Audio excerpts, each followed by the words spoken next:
All right, y'all. Punch your time cards. Proof of Workforce Live. GameStop board announces Bitcoin as a treasury asset. We have stranded energy in California not utilizing Bitcoin mining, and we have labor disputes heating up across the country. This is Proof of Workforce Live. Let's go straight to an old face, Roaring Kitty. Did he call this from 9 months ago for the transformation to GameStop? Just to remind people who, if you haven't seen my materials, is that we're in that second part of it here, where it's less about. I see over the past couple of years, I see an overemphasis on like that legacy business, and it's just there's no over. It matters. It's not that it doesn't matter, of course, but they're in the transformation stage here, and what could they transform into? You know what I mean? There's a lot of question marks about that, understandably so. But essentially, it becomes at this stage of that second part of the analysis, this transformation part, it becomes a bet on the management. In particular, of course, Ryan fucking Cohen. You know what I'm saying? Ryan Cohen and his crew. And that's what folks are should be focused on. You know what I mean? And that's probably going to be an ongoing debate as to how people feel about him, whether he can successfully transform that business. And those are great discussions. And those are good discussions that need to be had. Okay, so what could they transform into? I don't know. What has Ryan Cohen and management been up to? Well, Ryan Cohen met with a very familiar face in the industry, Michael Saylor, which you can see right there. There's a photo from their meeting. And subsequently, we just heard from GameStop Corp out of Grapevine, Texas. GameStop announces update to its investment policy to add Bitcoin as a treasury reserve, March 25th, live from Grapevine, Texas. So this is a big deal. Some might kind of look at it as a farce, and the fact that GameStop is this meme stock with terrible metrics and basically an outdated company. I don't know. There's some parallels to MicroStrategy. Some people may have called MicroStrategy on its last days and a software company that was becoming less relevant every year. And now they're the largest holder of Bitcoin in the world and held by sovereign wealth funds all over the place, including some of the biggest pension funds in the world hold strategy. So interesting development. I think regardless of what happens, it's going to be interesting. Everyone's looking at what kind of treasury allocation they're going to make. And this should be a very interesting development moving forward. So that's GameStop adding Bitcoin as a treasury reserve. So we'll see if Roaring Kitty comes out of retirement to comment on this and what kind of transformation this means for GameStop and whether it's relevant or not. Next up, I saw a post from Daniel Batten on Bitcoin and renewable energy, and interesting development. He pulled up a post that showed that California is wasting huge amounts of energy by not mining Bitcoin. Each blue dot is where electricity prices are negative. All this solar was built with FIT credits, and now California is paying states across the western U.S. to take the surplus. This is an interesting development.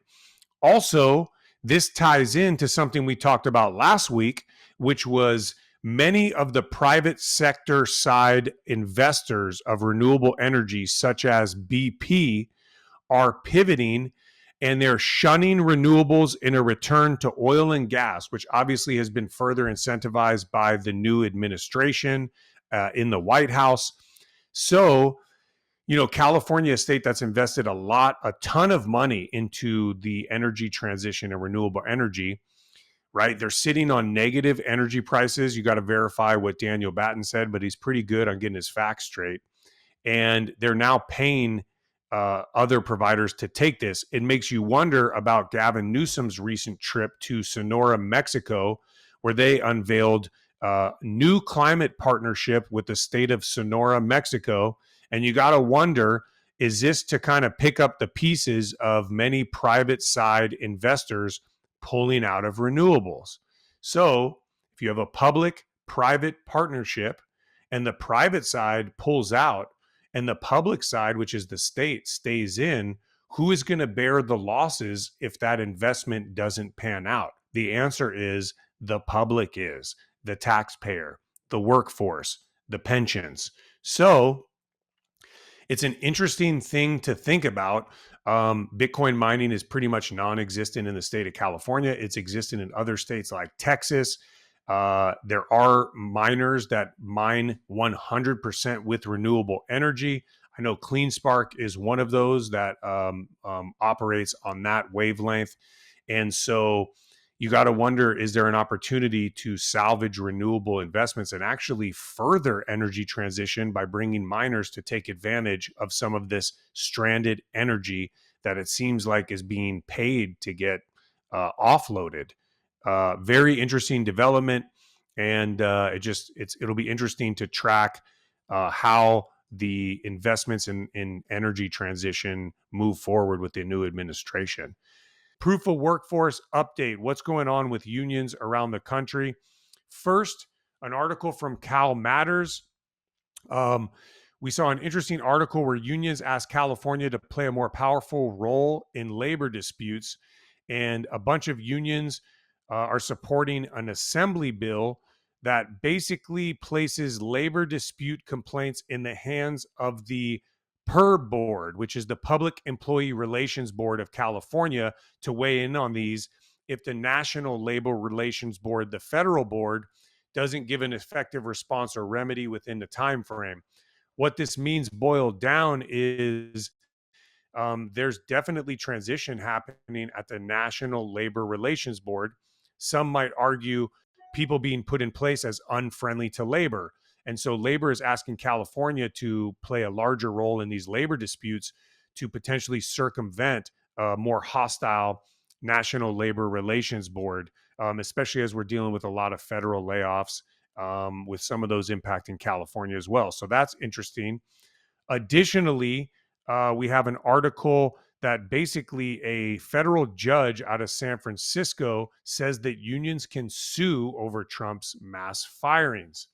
Um, that basically was a federal judge out of San Francisco saying that unions can directly sue Trump, versus appealing to federal agencies, which the judge articulated in his judgment were not adequate to, impartially decide on these layoffs and how they occur outside of contracts potentially. So there's already been this judge has already ordered 6 agencies to reinstate about 17,000 workers who had lost their jobs as part of Donald Trump's broader purge of the federal workforce. And it's going to be interesting to track that as it plays out. But obviously, a lot of labor disputes happening and some shifts as, you have Doge trying to clean up the federal government, but we have contractual things in place and there are federal labor unions, so they're not able to do this as quick as they would like. So interesting stuff happening there. Make sure you keep updated with those developments as they are a big deal for labor across the whole country. And that brings us to this week's self-custody rule to live by, which is brought to you by LaRocca's Corner, one of the oldest corner bars in San Francisco. Some might say a great place to lose your Bitcoin with a Bitcoin friendly bartender and maybe friendly patrons. You got to have to go find out and check it out. And again, we don't advocate drinking. Drinking's terrible for you. But this tip of the day is never share your seed phrase with anyone. Again, we always talk about self-custody is a journey, not a destination. And if you are going to take custody of your Bitcoin and you make that choice, do not share your seed phrase. It is the equivalent of handing over a key to a safety deposit box. And once someone has those keys, they have access to whatever claim to Bitcoin you have on the ledger. So whether it's your exchange calling, whether it's a bank calling, whether it's your mom, the Pope, whoever saying, hey, for your benefit, we need your seed phrase, take a hard pause and figure out who's asking you for that, because no one should ever ask you for your seed phrase. So that is the tip of the week. Thanks for joining. Ton of stuff happening. Stay educated. Keep up on what's going on. And again, for all my workers and wagers out there, if you are going to trade your time for money, make sure that your money holds up over time. See y'all soon.